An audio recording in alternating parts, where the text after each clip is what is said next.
Yeah.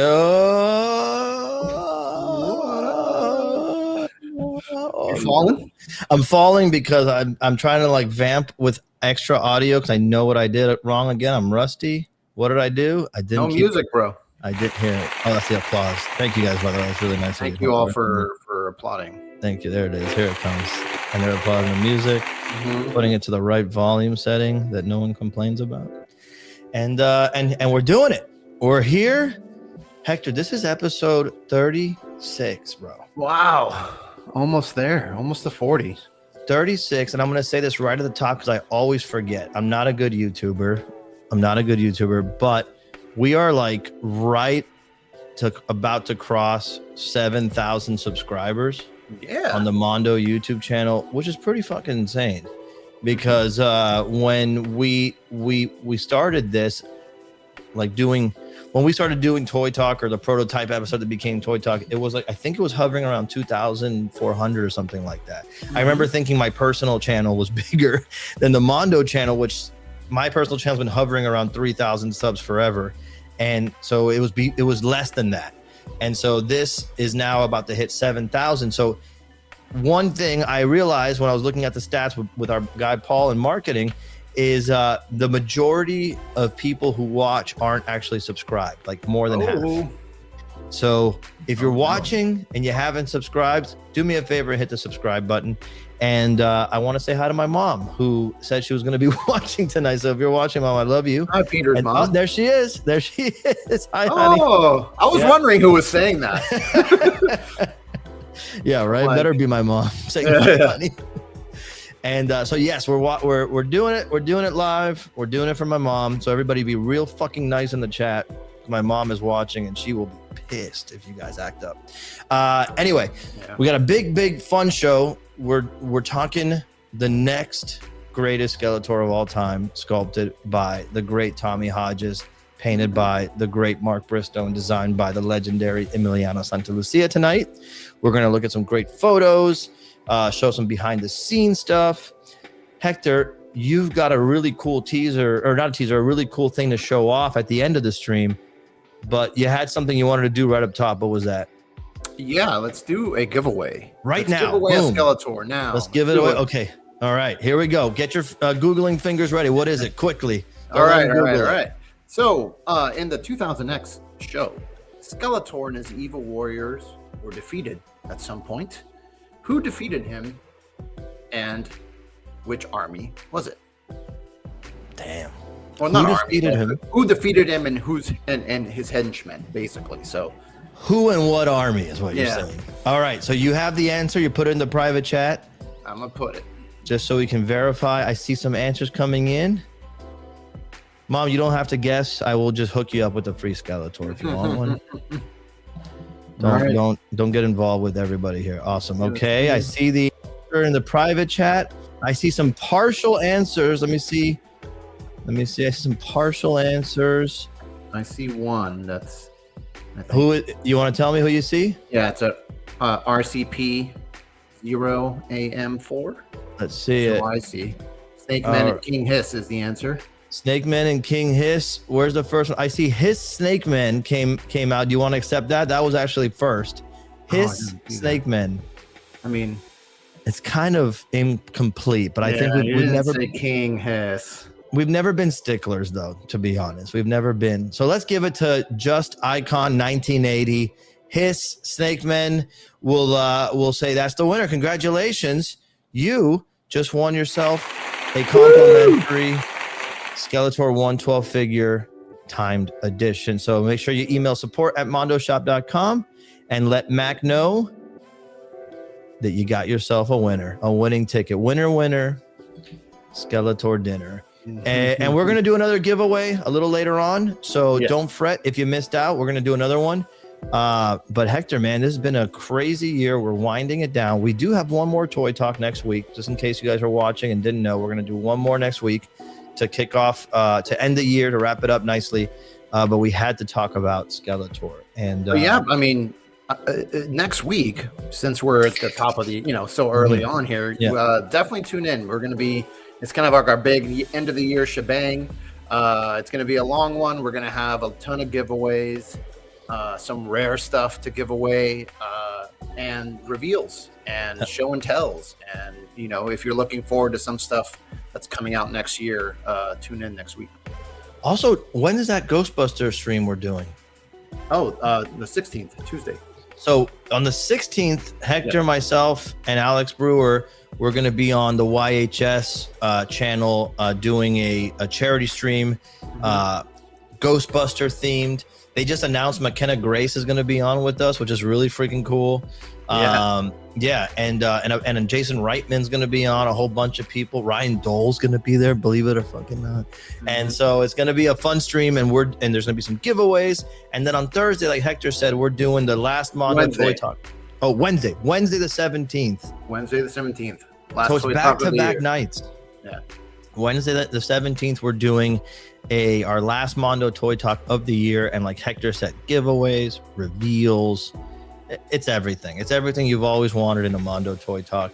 The whole gang's, at least a large portion of the gang is going to join us. It'll be a big one.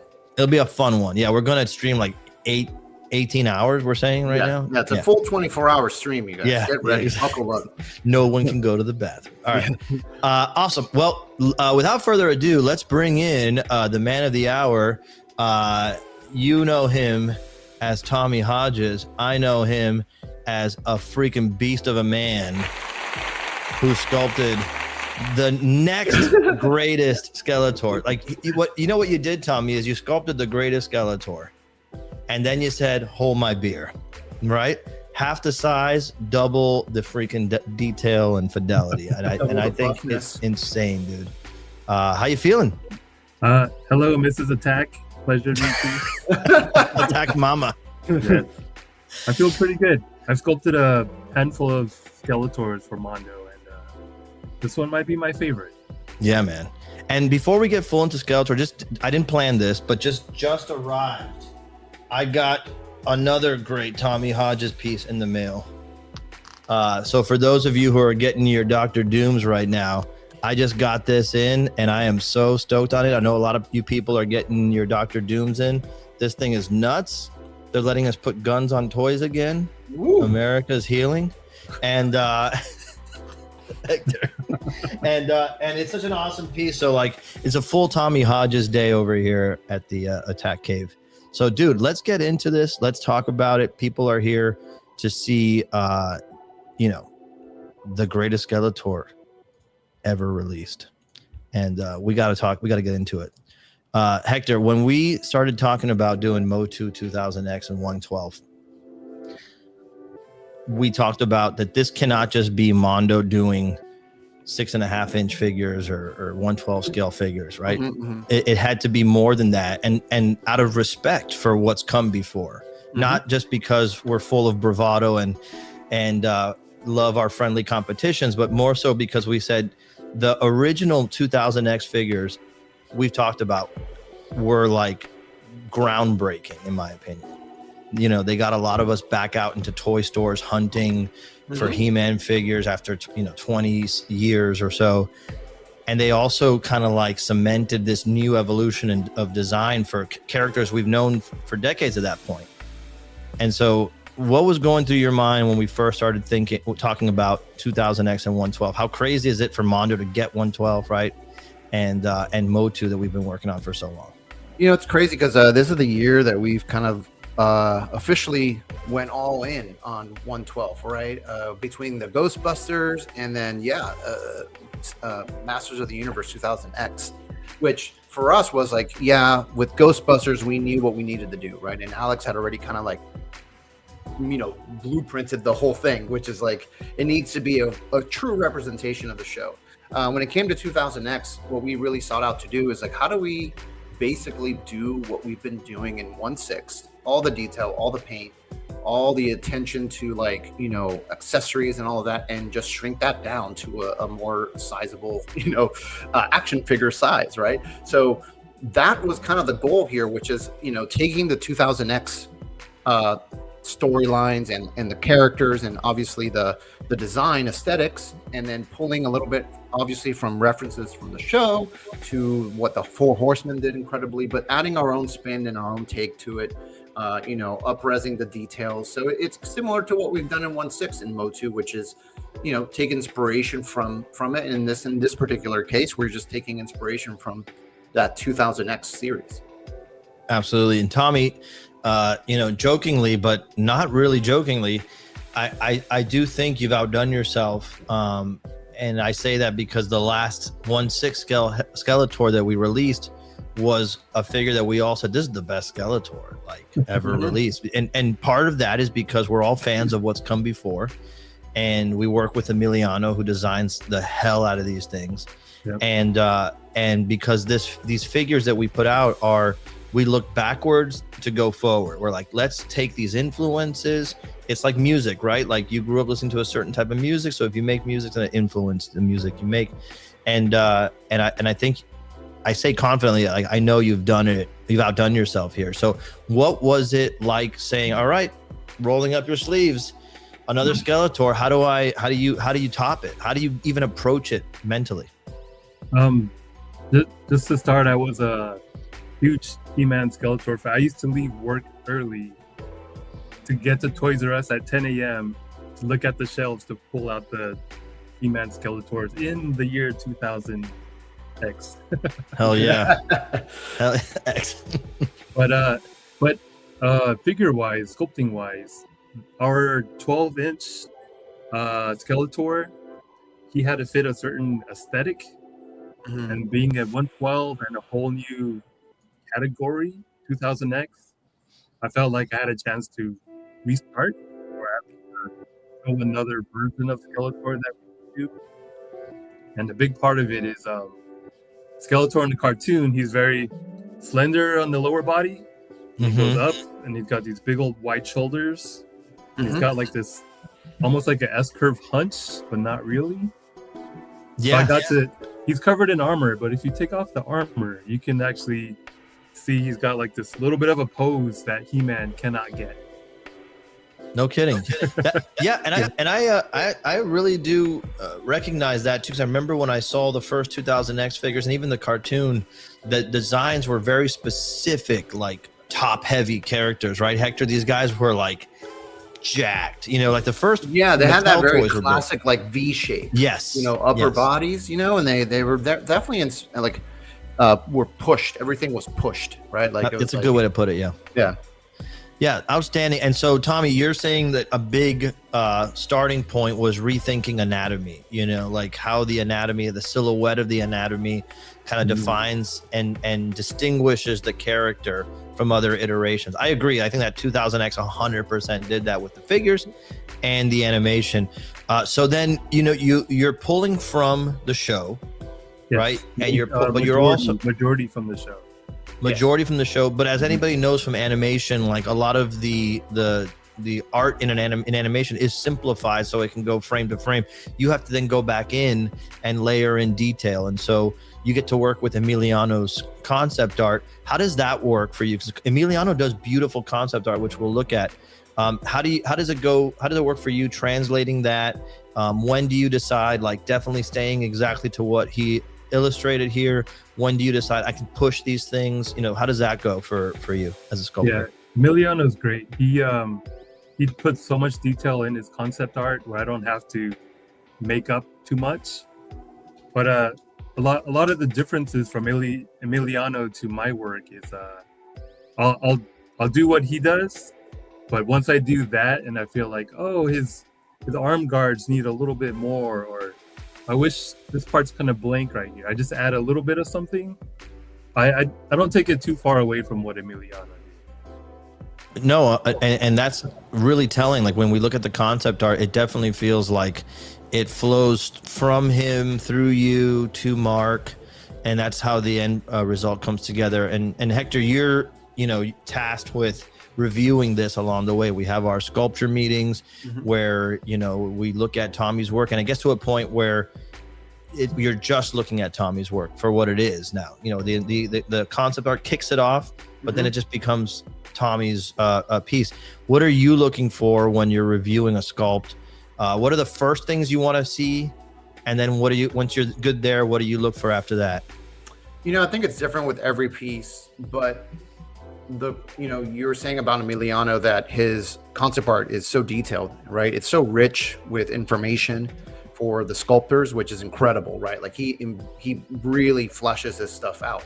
But at the same time, at the end of the day, even though he gives amazing turns and all of that kind of stuff, it's still 2D art. Yeah. And I do then, when it passes on to a sculptor like Tommy or May or Brandon or, Alex, it's up to them to interpret that, but also push it further so it can work in 3D. And that's the talent here, right? Like Tommy took what Emiliano had designed, but he also fleshed it out and gave it, interesting proportions that, sort of blended a little more of the cartoon than even what Emiliano had in there.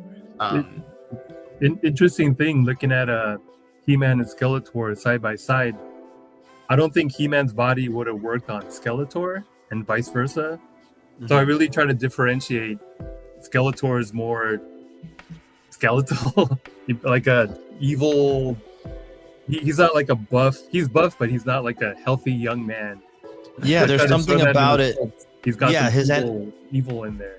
Yeah, his anatomy looks a little more monstrous when you see them side by side. Yeah, and that was one of the directions that I gave, was that first of all, we didn't want to reuse He-Man's body. I know that typically is how it goes, and even in our 1/6 scale, that's talking back to what Tommy was saying, that's kind of like the humanoid characters have sort of always used the same body, so similar to how it was back in the day.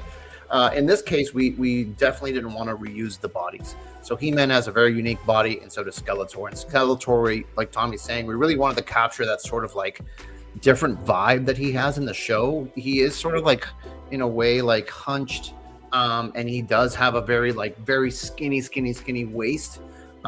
So we wanted to just have it feel different. I think that's a great piece of information for people to listen to and take from this stream. Is that they are unique bodies. Yes.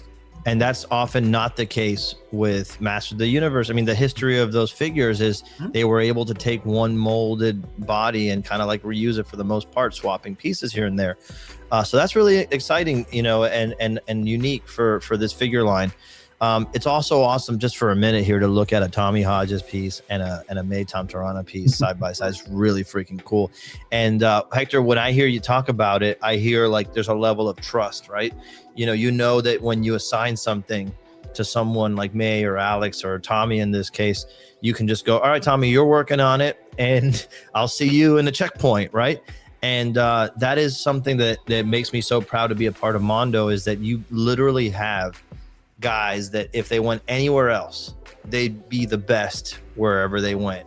And they're all here together, learning from each other. Every day that goes by, every time we meet, you can see it. Every one of the sculptors is studying each other and things that they do and sharing techniques and just freaking leveling up 24/7. Well, and and that's why it's also very to a point, like curating who gets to sculpt what, because after so many years of working with these guys, like I understand where there's no weaknesses. So I'm not going to say that, but where their true strengths are, where like they can shine the most. What makes Tommy a great candidate for Skeletor then, in your opinion? Because Tommy gets Skeletor. Evil. What'd you say? He's evil. Evil Tommy. No, Tommy, dude. I mean, Tommy's been like sculpting for Mondo even before I was here. And like as a freelancer, like Tommy's been here for a minute, right? And he's done a lot of the old MOTU. And I knew that with Tommy, like what I've seen him do, for example, like with Buzz Off or with Trapjaw in the past, like he can take the concept and push it to another level that reads insanely cool in 3D while also being extremely detailed and extremely well functioning. So I knew that Skeletor was like the best one to give him, because I really needed more than what we had. Not because the concept art was bad in any way. No, I just needed more translation in there, and I knew Tommy was going to translate it the best. So, and I'll also call out that and correct me if I'm wrong, I don't remember this being the case, but I do remember the meeting that we had where we talked about the engineering of the head, of Skeletor's head. Can we talk about that a little bit? Because that has become kind of like a topic of conversation. And Tommy, I remember the meeting where you said, hey, I keyed in the skull to the back of the hood so it appears as if it's floating. That people are talking about that quite a bit on different toy shows. It's I feel like it's made an impact. Can you talk about like deciding to do that, why you did it, and what it improves for the figure aesthetically, functionality? Yeah. Let's see. The way I thought about this one was when you remove his armor, how is his head going to connect to the skull and the hood? You don't want just a floating hood. So to expand on this, if you take off the top armor, there's a little bit of a hood fabric. Then his head plugs into that little bit of fabric. So it looks like it's connected, but just the fabric of the hood. And then the skull will plug into that back fabric. And I thought about it other ways where if there was a neck and the head was moving on top, the hood would wobble on the bottom and it wouldn't look right. So you needed the point of the pivot point to be lower below inside of the neck, so that when he turns his hood, it'll look normal instead of like shifting to the side, his whole head will move. Just work it off of that. That's how I did figure out what goes where, and Well, something cool about it is that like it's something that we talked about a lot, and it's like one of those things where Skeletor in the shows, right? You never see his neck. Like his head is just always sort of floating in his hood, right? And it's something like with the 1/6 Skeletor that we did a few years ago, the Skeletor Deluxe, we opted for like, obviously that figure had a neck sculpted in. So we opted for like doing the hood in a way that it could hide it best as possible. But in this case, we wanted to try to achieve that look. And so what Tommy did, was sort of like create the hood is the neck. So the hood pivots here and the head plugs in to a peg inside of the hood, making it float. So like you can still rotate the head and the hood, like a normal figure. It's on a ball joint, so it can go up and down to the side, but that skull stays in place. That doesn't move. It's the hood that moves around, and it's really cool effect. Like it's a really cool. And I remember us like having that conversation, and everybody just like kind of illuminating, like, damn, that's like a step forward for MOTU figures. I don't think it's ever been done. I don't think it's ever been done in a toy, let alone at this scale, because it's always done where like the skull is sculpted into the hood, right? Yes. And so it always looks kind of weird. It never really achieves that look that Skeletor has in the show, and I think we kind of cracked it here. And the photos don't show it. The photos don't show it, but the faces pull out. Yes. And then you can swap the heads by just pulling out the face out of the mask. 100%. The expression, the yellow face, the more bone colored face. Yep. Shout out Mad Hatters in the chat. Says, sup boys, Tommy H knocked this out of the park, or knocked this out. Stinkor next, please. I love Stinkor. Scented Stinker. Yeah, that's why he's wearing right? that's why he's got the gas mask. Yeah, the gas mask. I think a lot of people have asked about that, and it's showing how little they know about the franchise. Go ahead, Hector. Yeah, it's a fun nod because they're wearing that because of Stinkor, and it's a scene. I think it's only once, or I don't know how often it happens. Maybe twice. Yeah, but I just thought it was something really cool. I love it. Some of the other villains wear it, so when you see other characters, that mask may return. But if you go to one of those images, I just thought it'd be cool to have a Skeletor that wore a mask, and it just 100%. There's a look like reminds me of like Mortal Kombat or something. 100%. 100%. So I just thought it'd be a fun nod to the show, and it's something that's very specific to 2000X, and that's one of the things what we're trying to do here with these figures is pull references from the actual show. Like these are the accessories that you see are things that appear in the show. I've seen online people are like, that's a whole different face with the mask attached. Yeah, it attaches to the Yes. Yes, exactly. You have to stick it on first and then plug the head in, right? Exactly. Yeah, it should. All right, let's get into what you get with the exclusive, with the timed editions. Because as we know, timed editions will have exclusives at only available through Mondo Shop, and then sometimes after time goes by, we put up a standard edition of figures, or you can always get a standard. That will have a bunch of great detail, sculpt, and paint, but it may be just a few less accessories. So in this case, the exclusive comes with the base, which I'm in love with the base, as we've been doing on these. I love bases on figures, man. Like, it just makes you feel like you got a statue that you can move around. Yep. So I love a good base. And you get an exclusive set of heads, right? The frowning head, the menacing head here. Smiling. Like a little smiling. Actually. Yeah. And then the Stinkor mask and the flaming havoc staff. So really awesome features where I think if you have all that set up, it does give you incredible shelf presence. And then of course you get the wired cape, which to me, I hope like it becomes a standard thing now with Skeletors. Like, we did it in 1/6, we do it in 1/12 now. Put the wired cape, and this wired cape is special, Hector, right? It's got a special feature that you set out to achieve, which is being able to fully cloak Skeletor completely. And why is that? I'm always a sucker for when like a menacing villain has like a cloak and he's just like fully, almost like it creates a really menacing silhouette.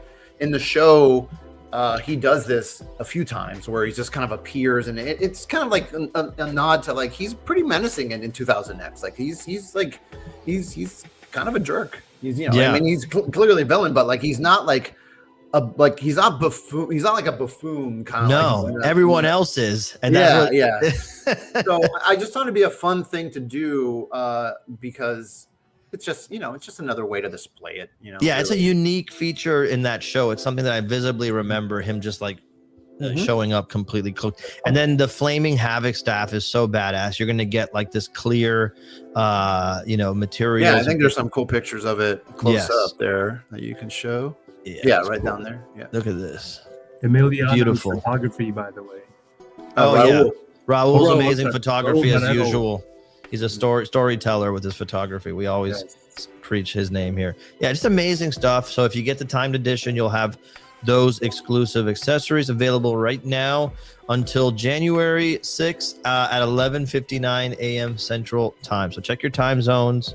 Don't wait until the last minute, and if you do, just make sure you're waiting till the last minute in your time zone, not in someone else's. Let's look at the behind-the-scenes stuff here. So, starting off with the concept art. So, what are we looking at here, Hector?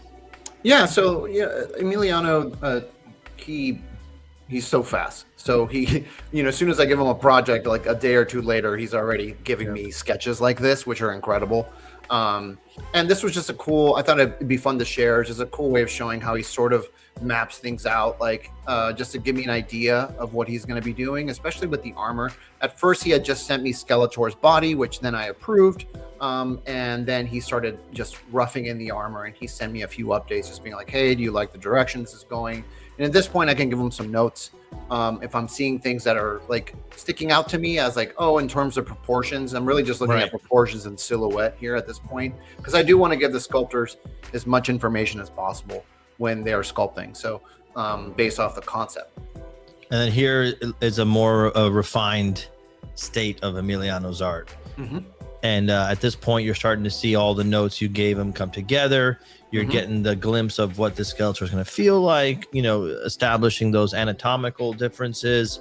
Yep. Armor details. I just love looking at Emiliano's detail, man. It's so funny. I have a visceral memory of walking into my comic shops locally in Miami when I think it was Image Comics putting out those MOTU comics in the early 2000s, and he was doing covers and Val Staples working on it. It was just such a great time. So the fact that we just casually get to open up our inboxes and see Emiliano artwork is just such a pleasure, man. So Tommy, when you get concept art like this, what is the first thing you're looking at? Silhouettes. Does that look like Skeletor? Does he look strong? And basically, how do I tackle that? Absolutely. Yeah. MVC with image. Exactly. Thank you, Alex. Exactly. Yeah, it's beautiful. And then here is some concept art for that base that people are going to have. Again, these bases are so good. It's so 2000X, man. Those Yeah, big- every time we do one of these bases, we pull directly from the environment in the show.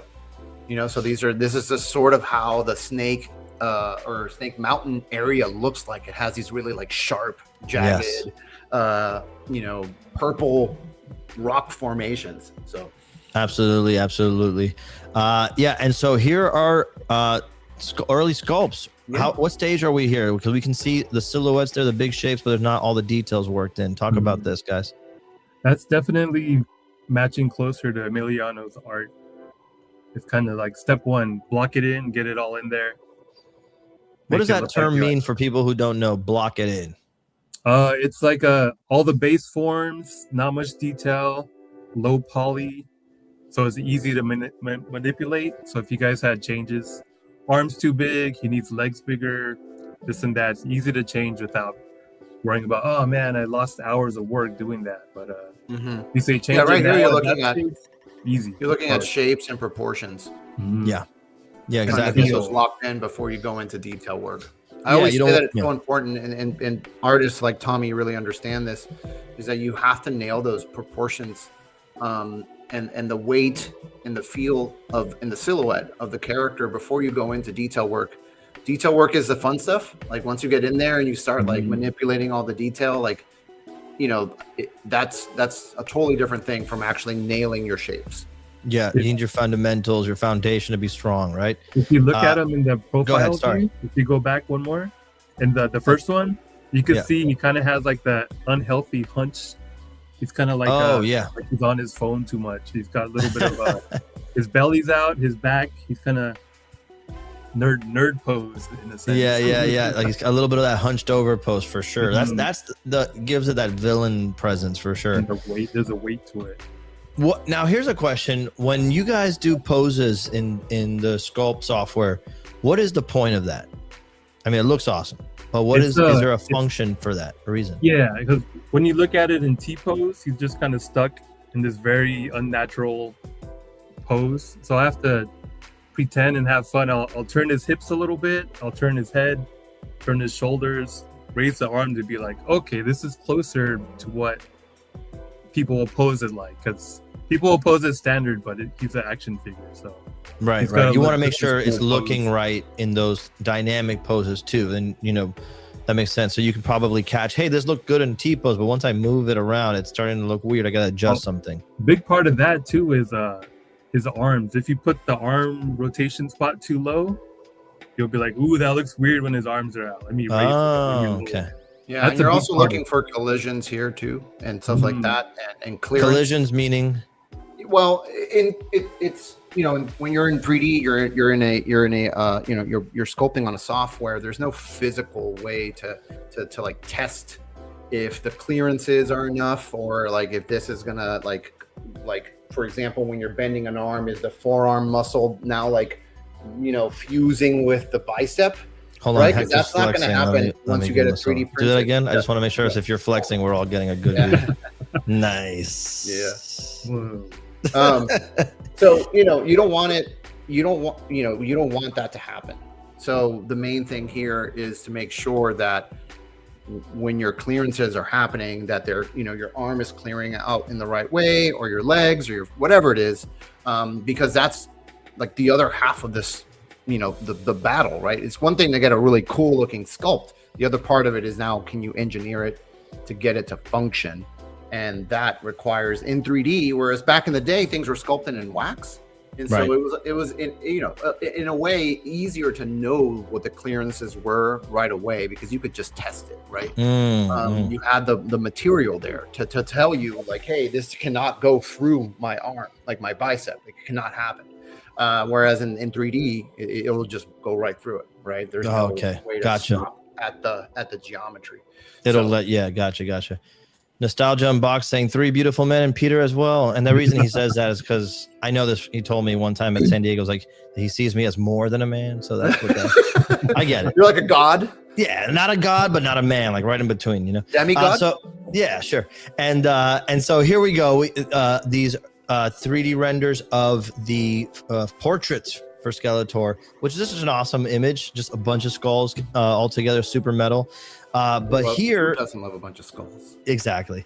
Here you get a sense of all the different portraits, different angles, and you really start to understand like the subtle differences in capturing Skeletor's expressions. Because in a way, yes, you know, the artists that work on MOTU break reality with giving you a skull that it can express. Emote.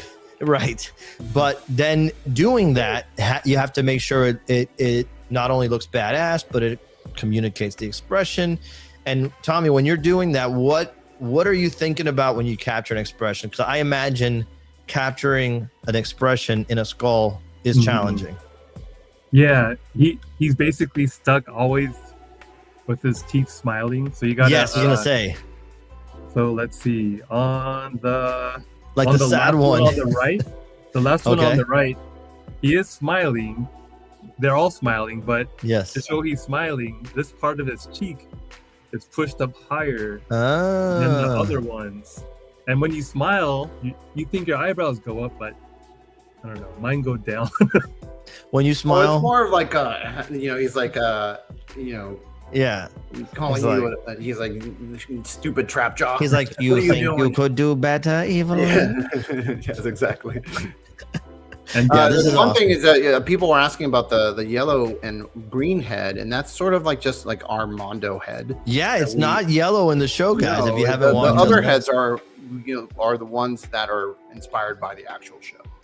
Exactly. Just the straight up bone color heads, but we did want to include one that was a little more like, I guess, realistic. On my shelf, he's getting the white skull because that's the 2000X look that I remember when I first saw that. I'm like, weird but cool. Like that was such a weird thing and a cool way to differentiate it from Skeletor in the past. Right. But I love that we have the options because if you do put a yellow skull in, it's just a badass Skeletor. Like it's just a perfectly badass Skeletor. And this is an awesome shot, dude. I absolutely love this shot. When you put something like this together, is there a function for it to have them side by side to see the different ways the faces express, or just badass? If I just show turns where each face is pointing forward, you're only seeing one slice of that character. So even if it's more or less the same skull, seeing it in a little bit of a different angle lets you experience the sculpt in 3D when you're only seeing it on the computer screen. This is awesome. Yeah. And again, it's I'm glad we do these shows so people can see some of this. I think some people probably will enjoy their figure, but to be able to see it and the nuance and these differences and hear you talk about it elevates the stuff that in people's perception to the art that it is, you know? All right. So the rear view, it's awesome to have a great way to holster the sword. What are the challenges, you guys, when you're figuring out how to put the sword in? Because I feel like there's probably some stuff that people don't think about. Yeah, this sword in particular was, if you look at where the sword holder is grabbing the sword, you think you can't just slide in his sword into this little oval sword holder because the sword comes out, it gets narrow, and it goes up and it curls back around. So you can't just make a fat holster that holds all that. So I was trying to figure out how do I make this sword with such a unique shape work on I didn't want to make a huge holster, but also didn't want to make like a little grabby, like a C grip that looked kind of not as cool. So I tried to think, how could I do it? And you know those Velcro wallets people had in the 90s that I still have? They kind of fold like this and they fold like this. So that's how I thought, okay, if I just made it out of a softer material, fold it open, put the sword in, and just kind of fold it back over. And the factory did a good job. It looks pretty good. I love that. Yeah, it was kind of an ingenious way. And that's what I mean when I trust certain individuals to take on a project. It's like I know Tommy will go and above and beyond to think about those very things, right? Because he's right. Like, I mean, we wanted him to be able to hold his sword because he, on his back because he does it in the show. in the show that's not obeying the laws of physics or anything like that, or how things function necessarily. And so yeah, he came up with this really great way to make it look elevated, because we could have just gone with the standard little C grip and just plugged back it in the back, and that could have been a solution. But you know, it's that going above and beyond kind of thing here that we try to do, and you know, everyone adds to it. Yeah, it's outstanding. And here you're getting a sense of testing articulation, Hector, like you're talking about. Yep. And getting a sense of how things are going to fit. You bend the arm up, it starts to collide with the other piece. So that's explains your range of motion. Can you talk a little bit about this, guys, and what we were going for with articulation on the arms here? I'm a articulation enthusiast. I'm a huge fan. And when I finally get to articulate it, it's, you know how they say measure twice, cut once? Cut once. I'm like measure 20 times, cut 50 times. And you're seeing like version 20 that I'm even comfortable showing, just because I'll be like, nope, that pin has to go millimeter up. Nope, I need a little bit more there. But that's me doing what I love. I like to really, I get such joy looking at that picture. What do these posts represent for folks who don't know? Obviously, I know everything there is to know about figures, but for those who don't know, what are these posts? It's basically I'll just say Marvel Legends, like the traditional Marvel Legends, the double elbow. You've got the elbow joint, and you got a pin for the forearm. Okay. A pin for the bicep. So that shows exactly where it'll pivot. Then if you make that pivot point too low, too high, you could make it as articulated as you want. But if those points are in the wrong spot, it won't bend correctly. It'll bend unnaturally. So it's just a lot of trial and error. Yeah, it gives you a great point of reference too, so you know where the center of the joint is. Like, right, this is where a pin would go if we were doing pins. Right. But since all our figures are pinless, like we, you know, it's just there to give you that point of like just making sure that, hey, this is, like Tommy said, it's bending properly, or the joint is functioning how we're hopefully intending for it to function. 100%. I love this comment here. Mr. Michael T says, Mondo is one case of it's okay to see how the sausage gets made. Funny enough, the original name of the show was Mondo Sausage Talk, but we were told by our PR team that was not a good name, so we went with Toy Talk. And here's an same example of the legs, right? So we're showing the double bent knees, right? The double, and talk about these a little bit, guys.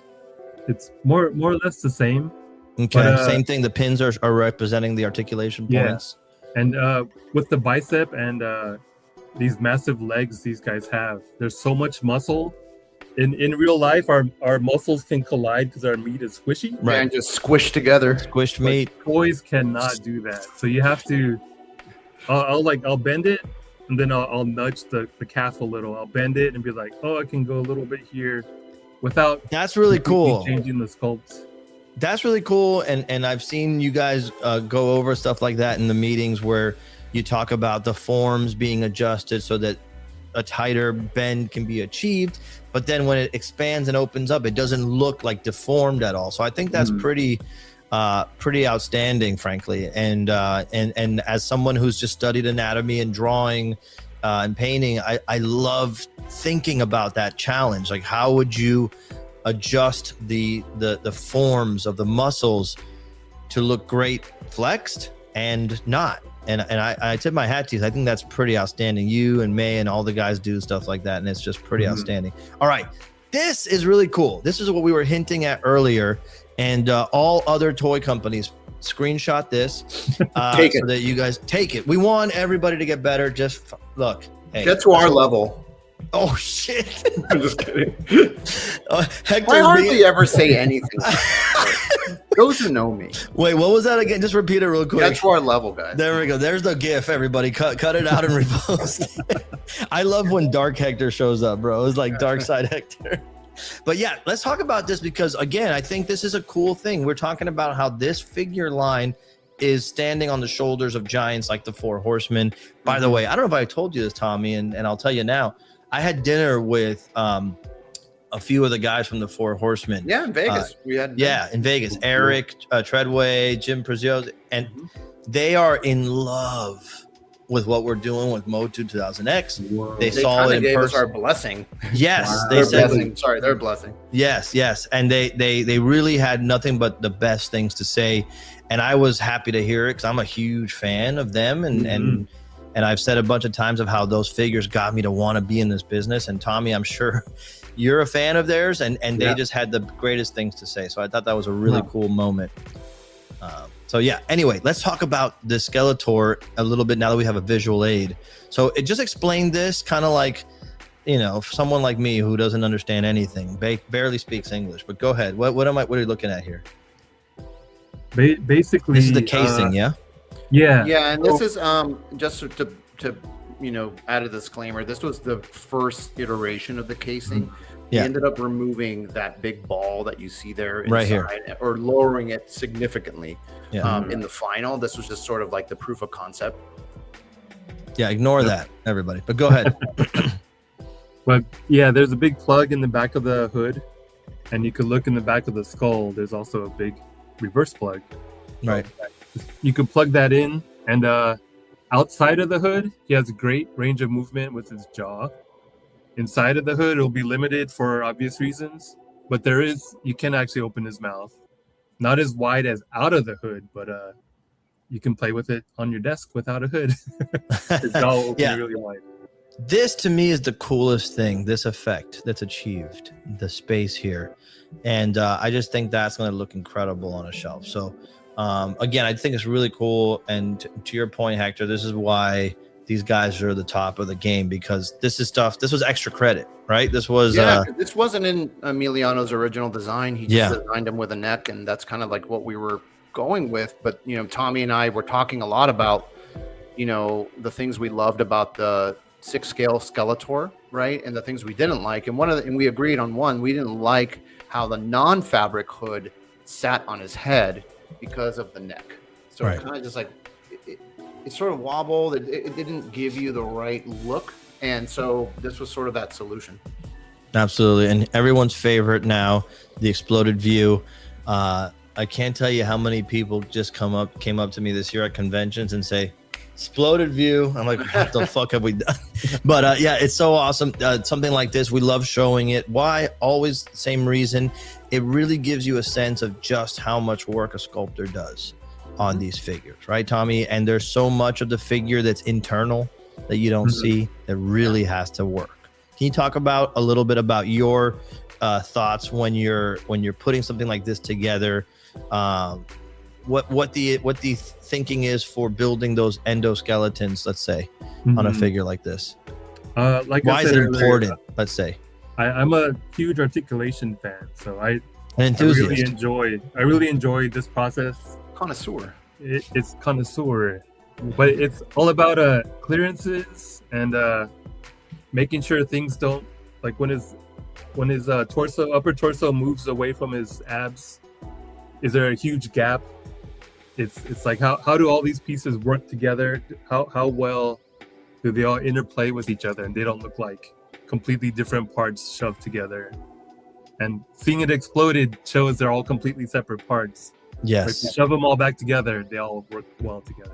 It is like the most challenging jigsaw puzzle of all time in 3 dimensions. That's what it is. It's exactly it, right? I mean, it's like I said, sculpting a really awesome looking figure is one thing. Doing this is a totally different skill set, and you have to use a different part of your brain.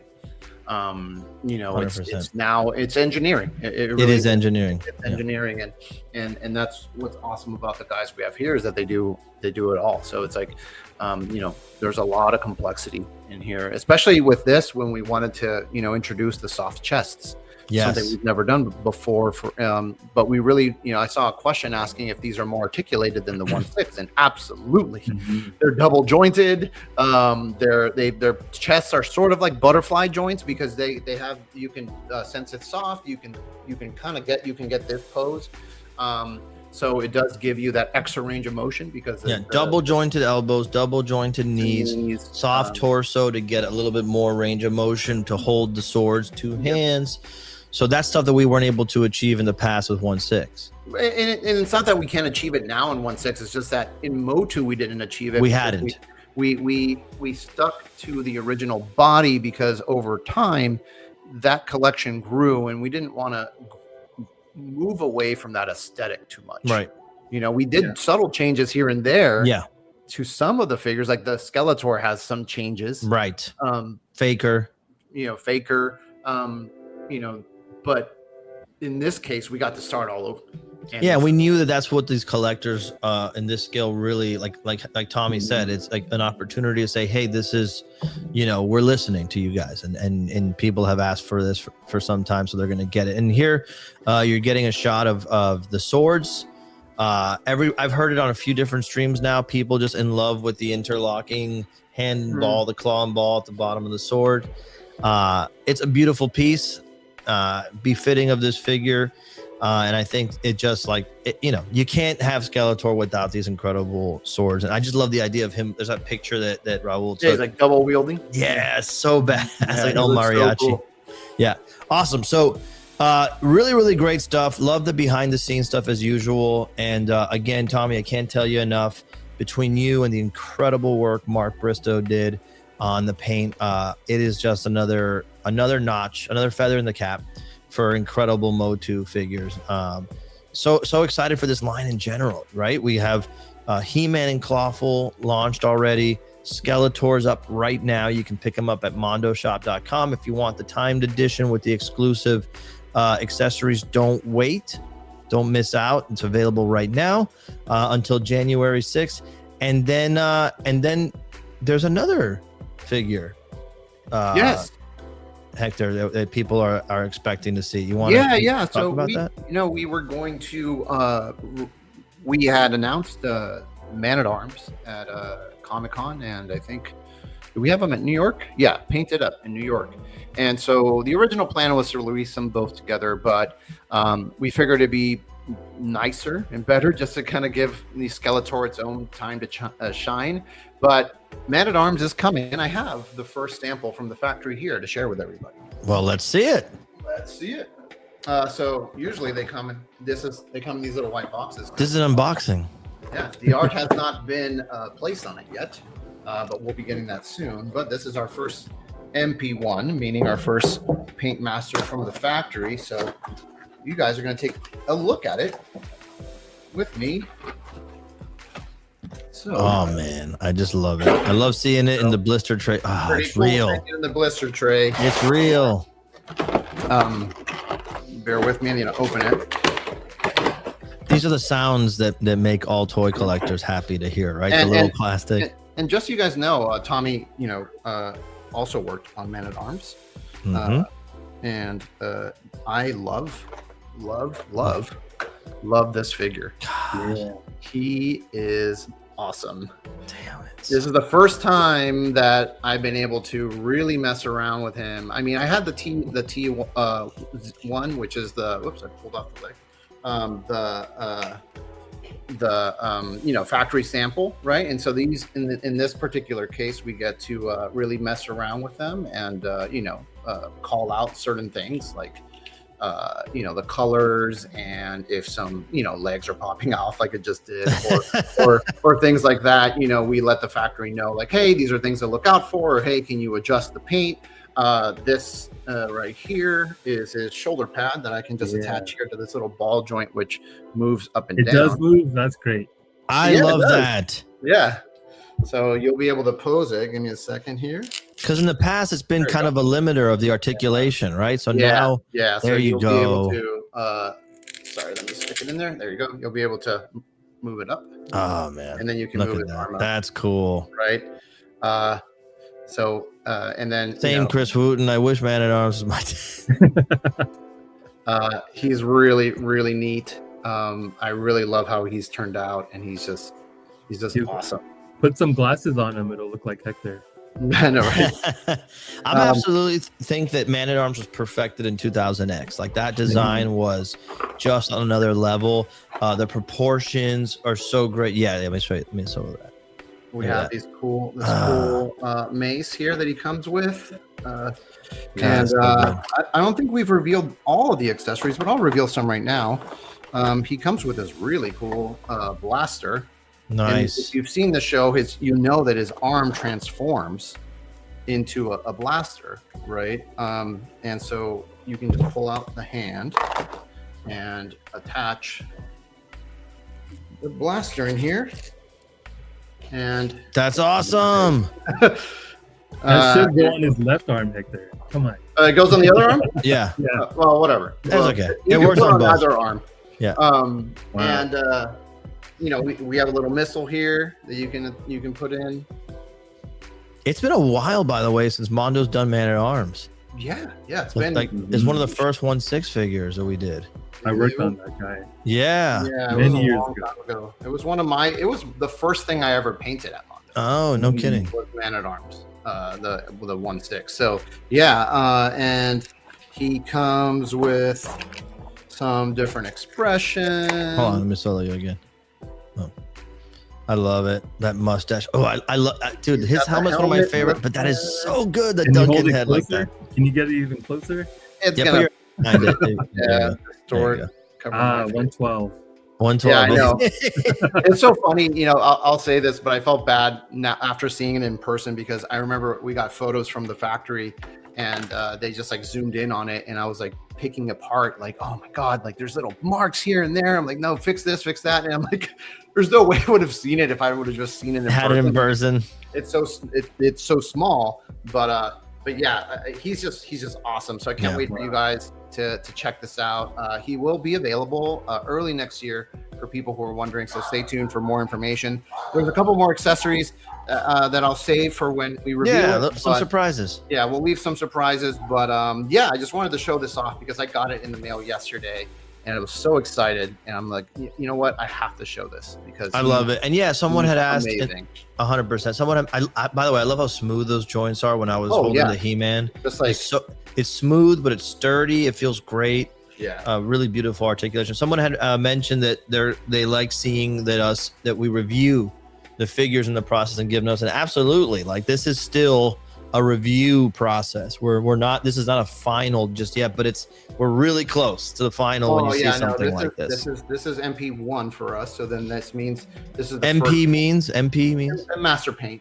Master paint. So the first painted functioning sample we got from the factory, and so here we can still call out functionality and more than anything, calling out the paint, the paint application, because we want to make sure it's as close to possible, as close to our paint masters as possible. So absolutely. Yeah, I mean, these are a lot of fun, and I can't wait for people to get these in hand because I think you're going to really see like how much like actual paint and goes into these, and we really don't skimp out on making sure they just look awesome.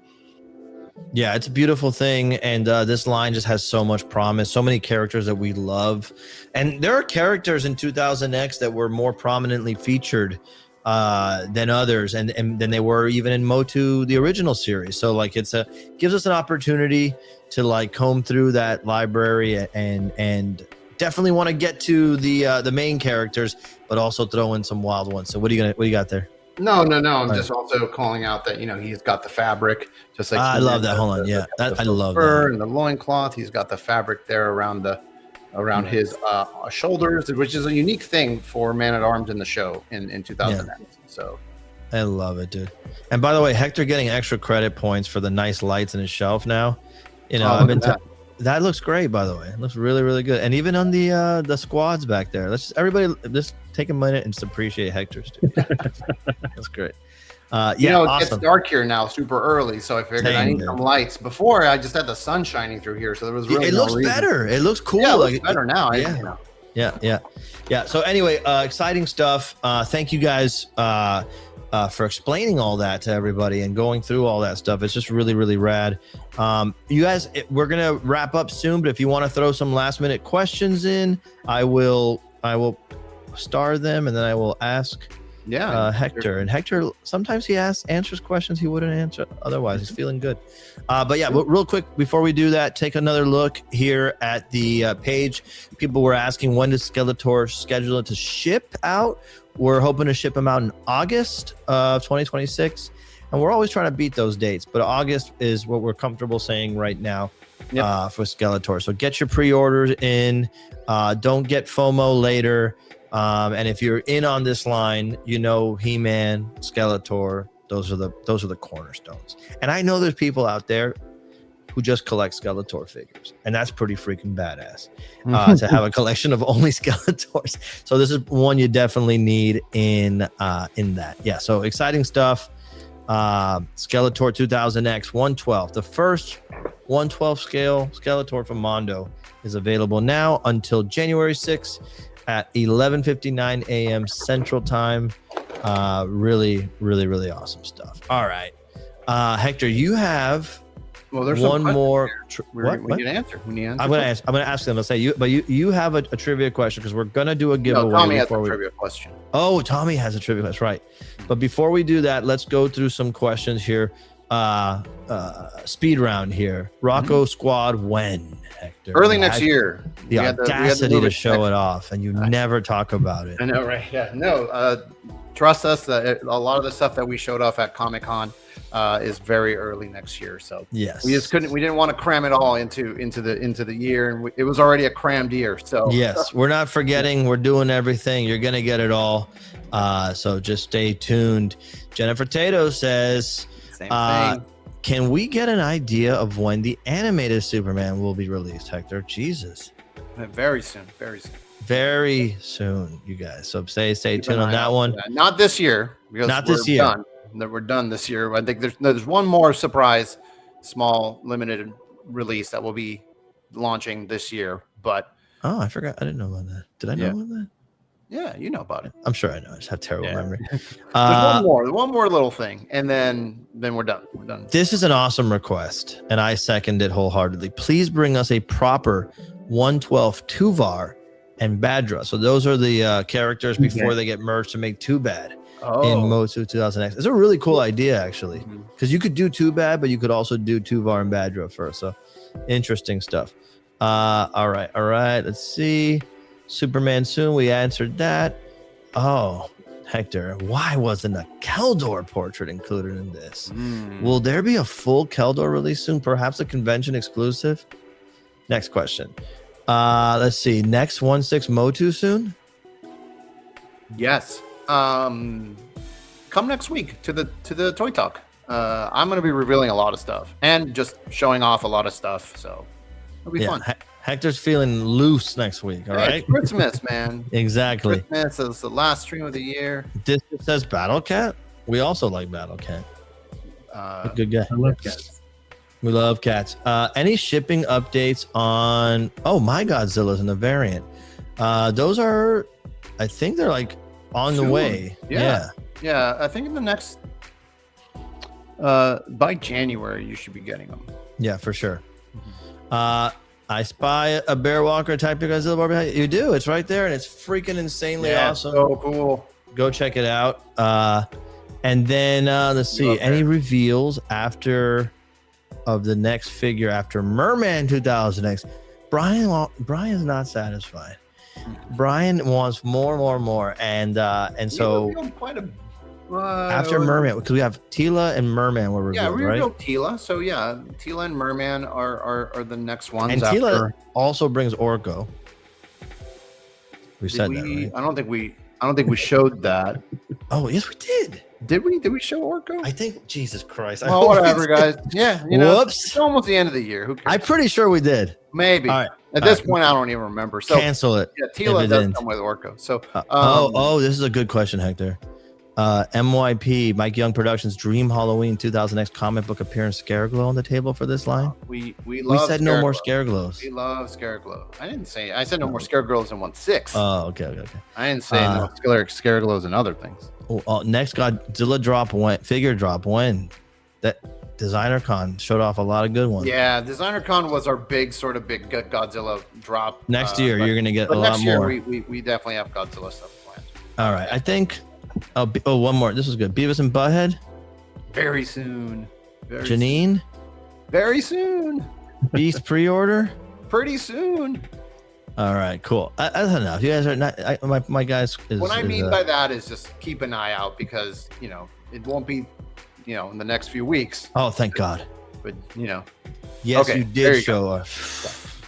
Thank God. But look at fire. Well, you know, January is a whole new time. So all right. A lot of these ones that you all are asking about are going to be coming in the early part of the year. So while I want to do one more thing, if I can do this, I just want to. I didn't plan this, but I want to do it real quick, just because I feel like karmically it needs to happen. This has nothing to do with Mondo.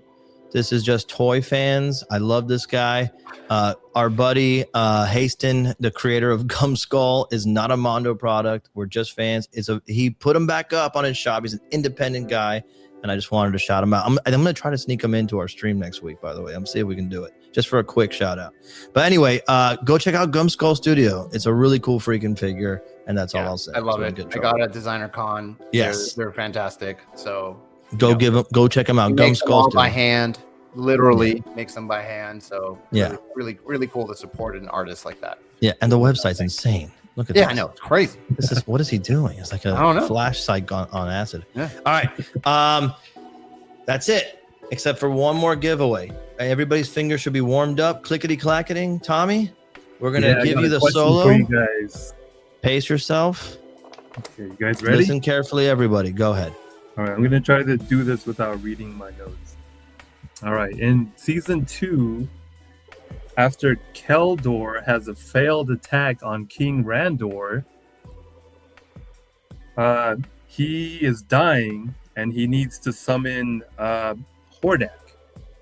Who helps Keldor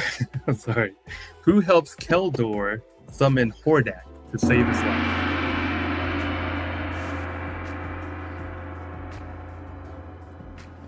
Oh, that is a question. I see one. Let's see. Katie Bugstar. Okay. The answer is in.